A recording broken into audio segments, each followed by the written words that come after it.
Bon, j'ai pas l'habitude de faire des vidéos comme ça, mais je vais vous emmener avec moi pendant un petit training. Je me suis dit pourquoi pas filmer. On est dans un gym que vous connaissez peut-être si vous me suivez depuis un moment. Je suis venu ici il y a quelques temps. C'est un des meilleurs gyms en Australie. Si vous n'avez pas vu cette vidéo de présentation du gym, je vous la mets juste là et je vous conseille d'aller la voir. Donc premier exercice, je vous ai pas filmé mon échauffement. Si vous voulez que je vous filme mon échauffement, dites-le moi dans les commentaires et je vous ferai une vidéo spécifique où je vous explique comment je m'échauffe. Bon, ça sera spécifique à moi, mais peut-être que vous aurez des informations qui vous aidera dans votre pratique en fonction de si vous avez des spécifiques qui se rapprochent à moi ou pas. Donc pour le premier exercice, je vais faire un chest supported row. C'est un exercice qui est très important pour moi parce que j'ai tendance à ne pas réussir à rétracter bien mes scapulas. Et le fait d'avoir le support du chest, donc de la poitrine, ça va vraiment permettre de rétracter mes scapulas et de travailler principalement les rhomboïdes, le trapèze médian et d'avoir en fait cette capacité à mieux rétracter mes scapulas qui vont ensuite m'aider sur les autres exercices pendant ma séance. En plus, l'avantage du chest supported row de cette manière-là, c'est qu'en fait la courbe de résistance s'adapte à la courbe de force. Alors c'est-à-dire que vu que vous avez un point d'appui qui est un peu en dessous, je vous montrerai après, à fur et à mesure que vous tirez, le poids devient plus vertical et du coup la résistance diminue et ça s'accorde avec votre force, c'est-à-dire que vous êtes plus fort bras tendus et vous êtes moins fort à la fin. Et du coup, c'est vraiment un super exercice pour avoir cet avantage-là. Donc ce que j'aime bien faire, c'est que je fais mes séries d'échauffement là-dessus. Mon premier exercice de la séance, je fais toujours 2 à 3 séries d'échauffement avant ma série de travail. Et j'alterne avec un circuit avec mes exercices d'échauffement pour être bien sur ma première séance. C'est parti.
Donc comme vous le savez, actuellement je suis en prise de masse. Je commence à avoir du mal à consommer suffisamment de glucides. Donc j'ai rajouté quelques trucs pendant mon entraînement. Ça peut être des Haribo, parfois des trucs un petit peu plus tendance comme du cluster dextrine, des choses comme ça, des glucides simples et rapides. Aujourd'hui j'ai chopé un bubble tea. Alors c'est juste du thé avec des perles de tapioca, donc seulement des glucides dedans. Et ça doit faire un truc comme, je sais pas, 300 calories de perles de tapioca. Et je les consomme pendant mon entraînement, entre les séries. Donc voilà. Donc pour mon deuxième exercice, qui est en fait un exercice d'échauffement que je fais pendant mon chest supported row, je fais un high bicep curl. J'expliquerai dans une autre vidéo pourquoi je le fais. Mais c'est un exercice que je mets un petit peu plus tôt dans cette séance. Parce qu'après je vais faire des tractions et faire des biceps dans cette position haute permet entre autres de stabiliser l'épaule de manière antérieure parce que le long biceps passe devant l'articulation gléno-humérale et du coup c'est un exercice que je mets à ce moment-là. C'est pas un exercice où je vais comme un bœuf, je fais entre 12 et 20 répétitions et c'est vraiment avoir un exercice de flexion de biceps en position raccourcie et c'est ça que je cherche sur cet exercice. Donc encore une fois, c'est pas vraiment un exercice hypertrophie, c'est plus un exercice stabilité, rotation externe parce qu'on est en rotation externe de l'épaule, donc tous les rotateurs externes viennent travailler sur cet exercice et c'est pour ça que je le mets à cet endroit.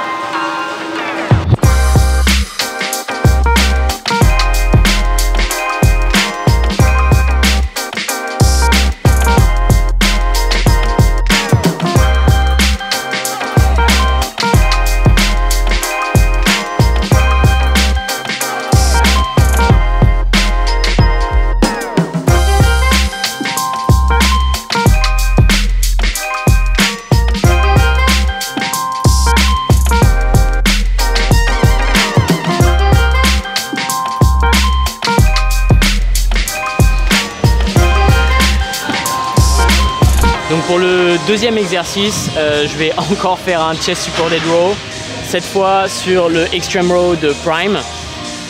L'avantage de cette machine, c'est que vous pouvez encore une fois ajuster la courbe de résistance de la machine en fonction de ce que vous voulez. Donc vous pouvez mettre plus de résistance au début du mouvement, au milieu du mouvement ou à la fin du mouvement.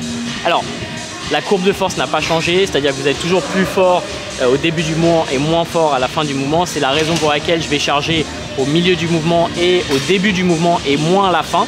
Parce que comme ça me permettra d'avoir plus de résistance et d'avoir un point de blocage qui est un peu inexistant parce que ça marche mieux. Donc je vous l'ai pas dit tout à l'heure, mais en fait aujourd'hui je fais une séance qui est un petit peu différente de ce que je fais habituellement parce que je suis venu dans ce gym et qu'il y a des machines que j'ai pas et j'ai justement envie de profiter de ces machines. Donc c'est une sorte de pull haut du corps avec différents exercices de biceps, triceps et des exercices de tirage sur des machines que j'apprécie. Voilà, c'est parti.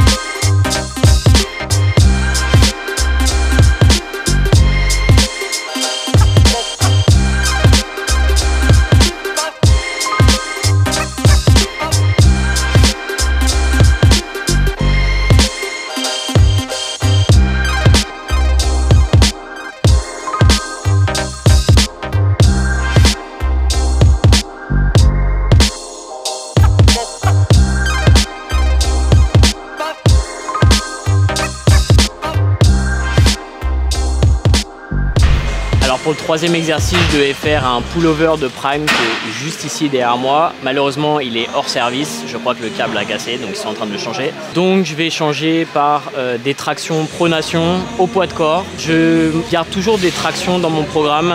Je trouve que c'est un exercice qui est extrêmement intéressant pour conserver un bon rythme scapulo-huméral, c'est-à-dire les scapulas les omoplates, pour ceux qui ne savent pas de quoi je parle, pour que les scapulas bougent bien autour de la cage thoracique. C'est un exercice qui est assez naturel où on n'a pas besoin de forcément trop penser à ce qu'on doit faire.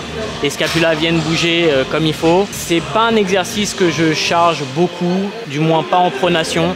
Quand je le charge, c'est généralement en position neutre ou en supination, parce que je me suis rendu compte que quand je mettais trop d'intensité sur des exercices de tirage au-dessus de la tête, donc tirage verticaux comme les tractions, j'avais tendance à perdre un petit peu de mobilité au niveau de mes épaules. Et je pense que c'est parce que j'ai pas une mobilité qui est assez bonne dans ces positions-là de manière à froid, du moins. C'est-à-dire que je dois faire plusieurs exercices ou des échauffements pour arriver dans ces positions. Donc je suis limité un petit peu en termes de flexion d'épaule. Il faut toujours penser mobilité, stabilité, force. C'est-à-dire que d'abord vous devez avoir la mobilité pour prendre des positions, ensuite être stable dans ces positions et ensuite vous pouvez travailler la force dans ces positions. Si vous essayez de travailler la force dans des positions où vous manquez de stabilité ou vous manquez de mobilité, et ben c'est pas idéal et vous pouvez à terme finalement perdre la mobilité et vous retrouver un petit peu moins mobile. Traction.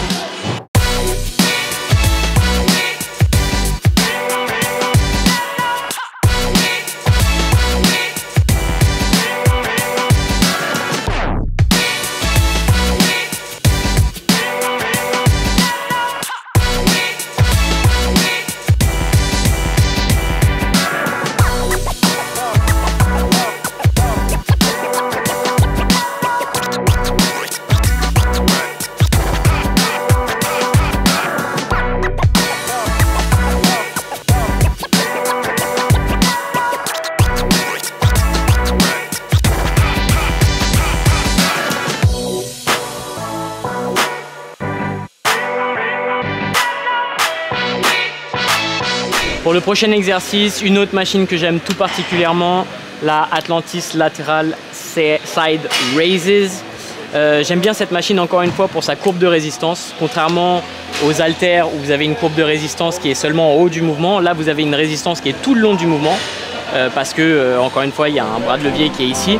Et c'est la même chose sur une poulie, vous pouvez ajuster la résistance mais c'est toujours une résistance vers un point.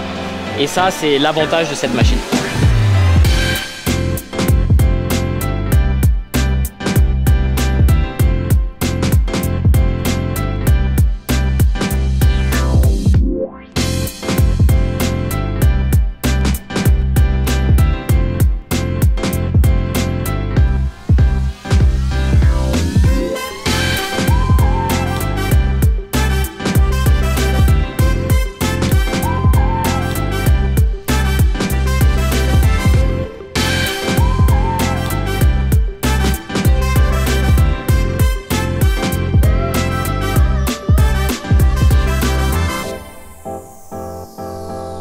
Alors pour finir, j'ai fait 2 exercices pour les bras. J'ai fait un standing Bicep curl avec les 2 bras en même temps sur une machine poulie vis-à-vis rapprochée. Et j'ai fait une sorte de skull crusher triceps unilatéral avec halter. Et j'utilise un banc légèrement décliné. Je mets un poids devant et ça décline un petit peu. Et voilà, je fais un petit peu de bras à la fin de la séance. Et rideau, je vais aussi faire de l'ab roller, qui est encore une fois un exercice pour les abdominaux, mais en même temps un exercice qui travaille encore une fois cette ouverture avec une flexion d'épaule, tout en maintenant un gainage au niveau du buste. Et justement, ça m'aide à décompresser un petit peu l'avant de ma cage thoracique. Vu que je suis toujours sur l'ordinateur, etc., j'ai tendance à être compressé devant.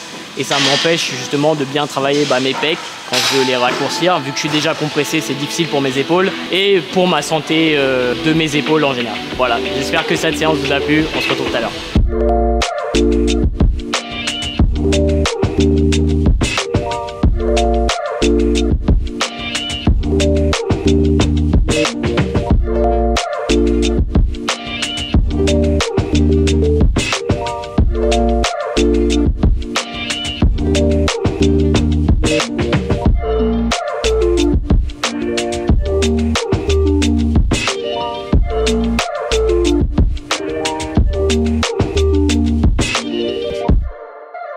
Voilà, j'espère que ce training vous a plu. Là, c'est direction la maison.